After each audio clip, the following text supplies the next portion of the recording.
Thank you so much for joining us for CBN NewsWatch. I'm Ephraim Graham. Ahead today was money from the United Nations Relief and Works Agency used to build Hamas terror network.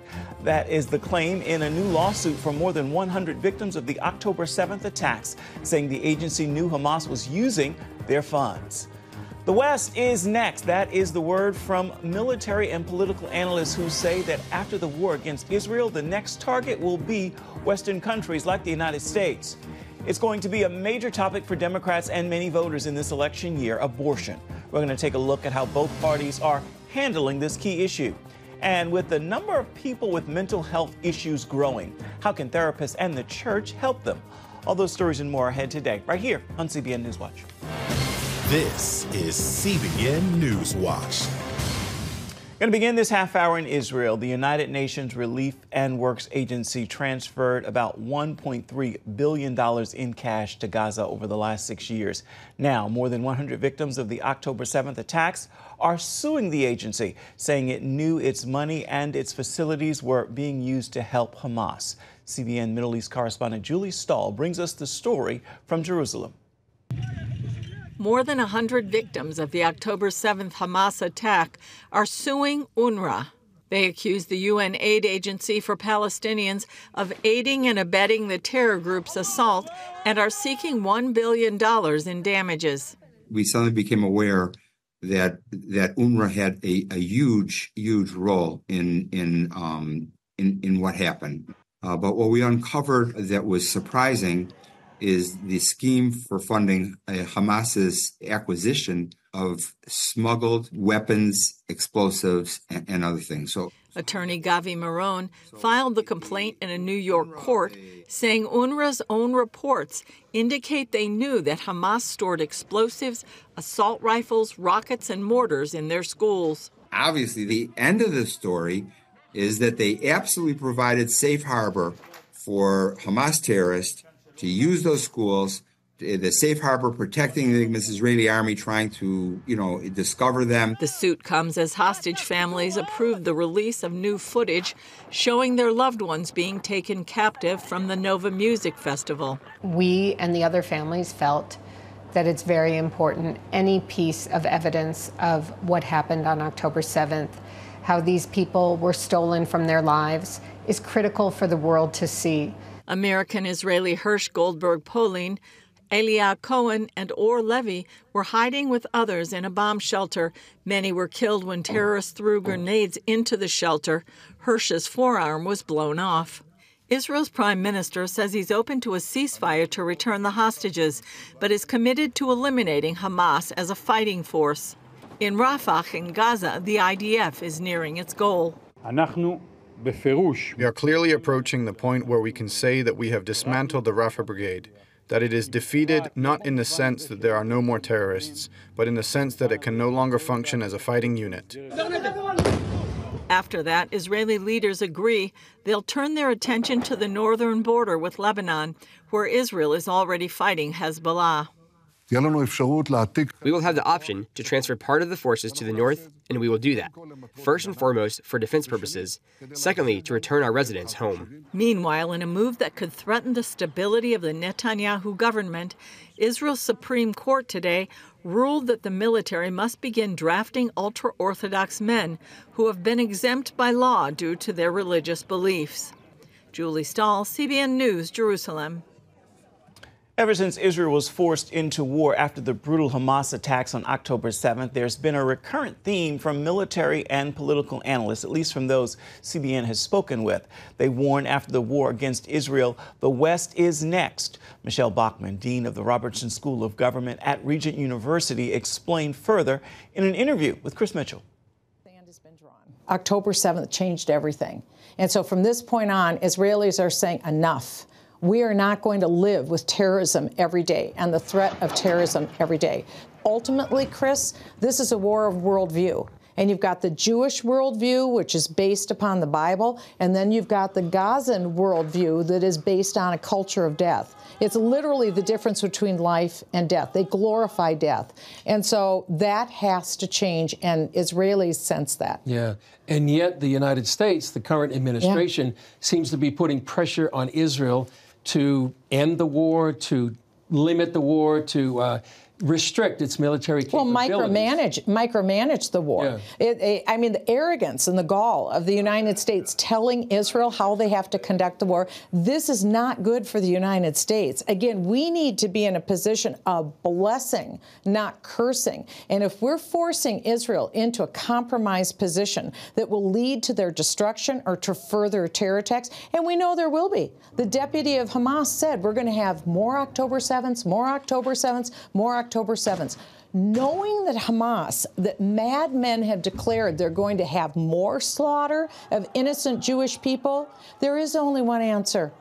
Hamas has to go. They have to be ended. It has to be done. There's a caliphate in Gaza. It's called Hamas. And Israel has the right, and they deserve our support, quite frankly, because what people and the viewers need to realize is that this war that's being played out here will come to America, it will come to the West, and it's a war of civilization. So will we be living like a civilized society, or will we be ruled by barbarians? That's what it is.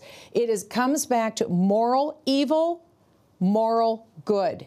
And we have to defeat moral evil. If the United States does anything less than stand for moral good and Israel's right to exist, then shame on us. So we need to pray for our government, too. One final question, Michelle, is that this battle is going on in Gaza militarily, it's going on diplomatically, and it's also going on in social media, yes, where tragically, many times, Hamas is seen as the good guy and not the bad guy. Oh, they're the cool kids. I will tell you, on college campuses, I'm dean at Regent University. On college campuses, Hamas are the cool kids. And so all the young students, even decent, nice kids that are going to college, they're getting sucked up because TikTok on their phone is telling them that Hamas are the cool kids. They don't know. They don't know anything about Israel. They don't know. They only know what they hear. And the media right now is saying the poor, aggrieved Gazans, the people who slaughtered, raped, murdered, tortured. And so they don't know what the truth is. They don't know that Israel has the legal, international legal, moral, they have every right, the biblical right, historical right to this land. They don't know that the indigenous people are the Jews. That's the indigenous people of Israel, because the Canaanites, who were the first ones, were completely wiped out. God gave the land to Israel, to the Jews, and so this is theirs forever. So we need to educate this generation so that they understand what the truth is. When they understand the truth, I don't think they're going to fall into the hands of these lying propagandists who are standing with terrorists. Anybody who holds a flag right now, a so-called Palestinian flag, they are holding a flag of death against innocent people, against babies, women, and children, against people who are being held hostage. That is a moral wrong, a moral evil, and we need to call out people who are supporting moral evil. And we got to remember, even though we live in a postmodern world, there is right and there is wrong. Right. And you, thankfully, for what you're doing there at Regent University. Thank you, Michelle. Thank you, Chris. And for more important stories about what's going on in Israel, be sure to check out the latest edition of Jerusalem Dateline. You can find it tonight on the CBN News channel. It begins at 8 Eastern. You can also watch it on the CBN News app, or you can find it on YouTube. Coming up here at home, a pro-life problem for Republicans. How will they handle the abortion issue with voters who often don't agree with them? We're going to hear how some say the GOP needs to go on the offensive and defense in this campaign season. We've got the story for you when we come back. You're watching CBN NewsWatch.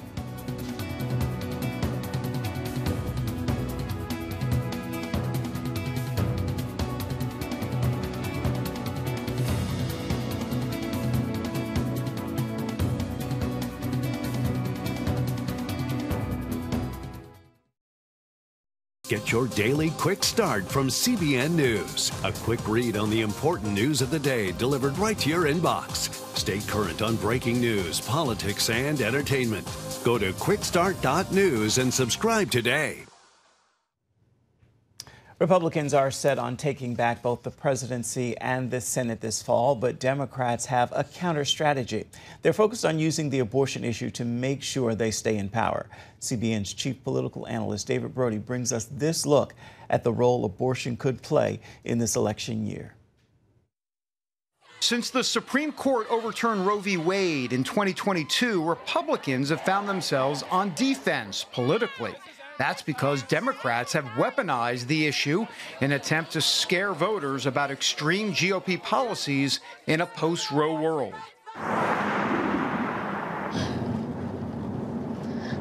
We're almost there. You're gonna make it.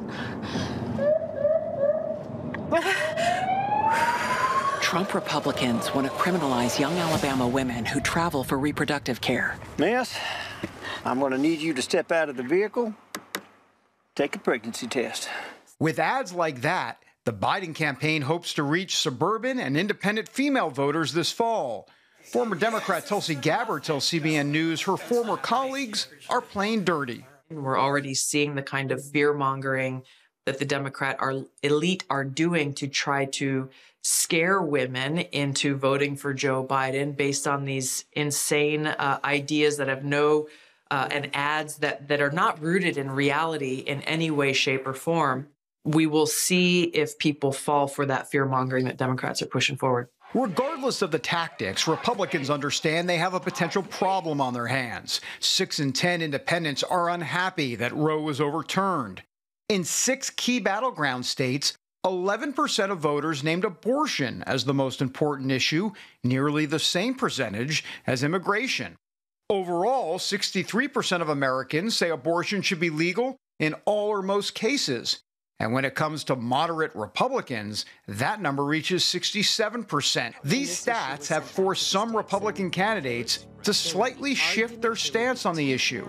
Meredith McGraw is a reporter for Politico. We have seen how the Republican Party has really struggled with how to articulate its position on abortion. For example, Arizona Senate candidate Kari Lake once called abortion the ultimate sin. And she supported an Arizona law that called for prison time for anyone involved performing an abortion. This is Lake from 2 years ago. We have a great law on the books right now. If that happens, we will be a state where we will not be taking the lives of our unborn anymore. As the saying goes, that was then, this is now. This total ban on abortion that the Arizona Supreme Court just ruled on is out of line with where the people of this state are. In Washington state, former Congressman Dave Reichart voted against federal funding of abortion and carried a 100% rating with National Right to Life. Now, running for governor, he's softening his tone. I want you to know where I stand on abortion. As governor, I will not change Washington law on this issue because I do not believe any politician, regardless of personal belief, has the right to make that decision for any woman. On the national level, pro-life groups aren't happy with Senate leaders like Mitch McConnell and John Cornyn, who had consistently backed national limits on abortion. Now, with Roe v. Wade out of the picture, they maintain the decision should be left up to the states. Former President Trump feels the same way and also calls for exceptions to abortion. For one recent pro-life gathering, he recorded a 2-minute video message without speaking on abortion at all and didn't even use the word. We have to defend religious liberty, free speech, innocent life, and the heritage and tradition that built America into the greatest nation in the history of the world. For Trump, that strategy makes sense, since he believes abortion politics hurt the GOP in 2022 and could do so again.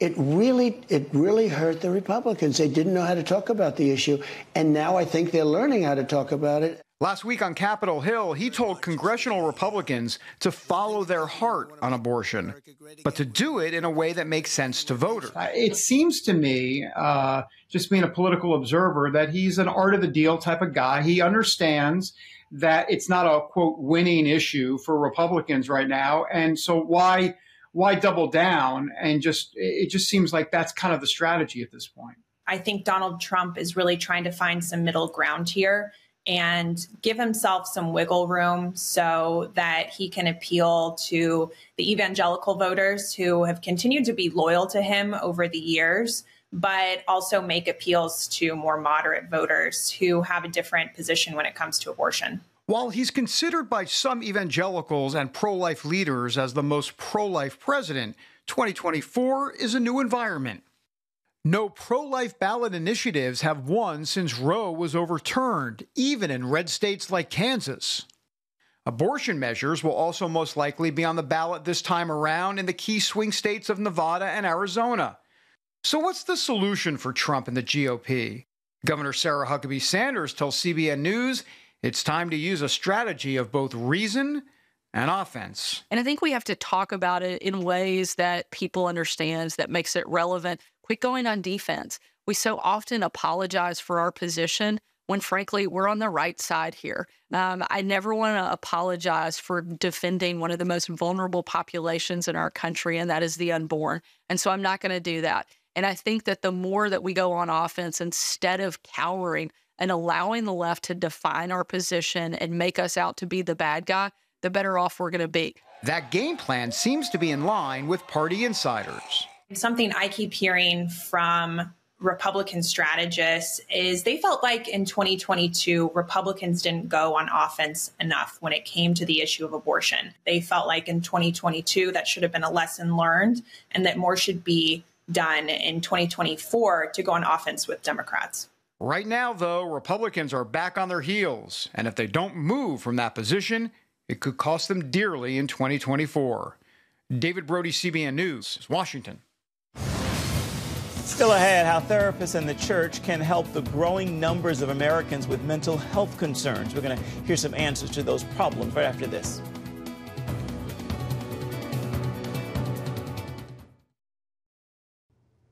The number of people struggling with mental health issues such as depression and anxiety is so high there are not enough therapists available to meet the need. Psychologist James Sells and his wife Heather Sells, who work here with CBN News as a reporter, teamed up to write a book called Beyond the Technical Hour. On this week's edition of Healthy Living on the CBN News channel, they lay out a plan for mental health professionals to join the church to help more people. The difficulty is finding a professional clinician, a psychologist, counselor, marriage and family therapist, social worker, who has space in their schedule, given that so many people have need. The waiting for services could be a month, 2 months, 3 months. Mm-hmm. So there's not a means by which a person that needs to be seen today can often receive treatment in the next even few weeks. Mm-hmm. So that prompted the thought of, is there another system that we can employ? That's the reason for the Beyond the Clinical Hour title. So therapists are incredibly inefficient at being able to address large numbers of people. An average psychologist or counselor will see about 200 people a year. Mm-hmm. Well, when there's 20 million people standing in line Right. having need, you never get to the end of the line. Right. So that was the prompting. The church has a capacity to attend to mental health concerns, not necessarily psychopathology, but instead of thinking about depression, thinking about just sadness. Mm-hmm. Or instead of anxiety disorder, people are really stressed and worried. Mm-hmm. And stress and worry is a common experience. Mm-hmm. We feel that every day at Mm-hmm. work, at home, Mm-hmm. and to create the language and the relationship by which normal stress, normal discouragement, normal deep sadness, painful, but still within the realm of what everybody experiences. That's what the church can provide like no other facet in society. This is really encouraging. This is something that I'm sure our viewers are saying, I really need that. Yeah. So many people are sick. Yeah. They know they're sick, but they don't know how to find a doctor or a mental health expert to help them. So to think that it can be in the church is really great. And, up until this point, especially in small churches, if folks had a personal problem, they would go to their pastor and schedule an appointment with their pastor. But that doesn't happen very often, right? Well, the research shows, that people really do go to their pastors, and I think that's a good thing. That's a good starting point. And this book is really just encouraging, hey, the therapy hour, the clinical hour, meeting with your counselor is not the end-all, be-all. In fact, there's not enough counselors for everyone. So this book is really encouraging, hey, Christian counselors, how can you and churches come together and begin to collaborate and really meet the needs? Because people in churches want to meet the needs. That's a lot of the reason why they're there. And so it's like, how can you come alongside someone and sit with them and hear their pain and address it? And how can a Christian counselor help you with that so that people who cannot get in to see a counselor or who cannot see a counselor for their whole life can be supported by people in the church? So I think it's really a time for just thinking in real different ways about how do we address mental health. And it's not just in 50 minutes. Right. We don't want to convey the idea, oh, don't go see a counselor, go to your church. Right. No, we want to convey the idea, counselor, think differently about how you go about your work. Instead of the 25 people you're going to see this week, think about how can I effectively attend to 10,000 people? Mm-hmm. That means I need to collaborate with churches, providing for them consultation, providing for them training that they can do a great deal of this work on their own. I'm plenty busy. Let me spend some of my time dedicated towards helping you with the mass treatments that are needed for their culture. The book is called Beyond the Clinical Hour. The couple says church-based mental health programs can not only meet the needs of Christians, but also can serve as a form of outreach in the local community. You can learn more on this week's edition of Healthy Living today on the CBN News Channel. It begins at 2:30 as well as 6:30 Eastern. You can also see it on the CBN News app, or you can watch on YouTube. We'll be right back with an encouraging word for your Tuesday. Stay with us.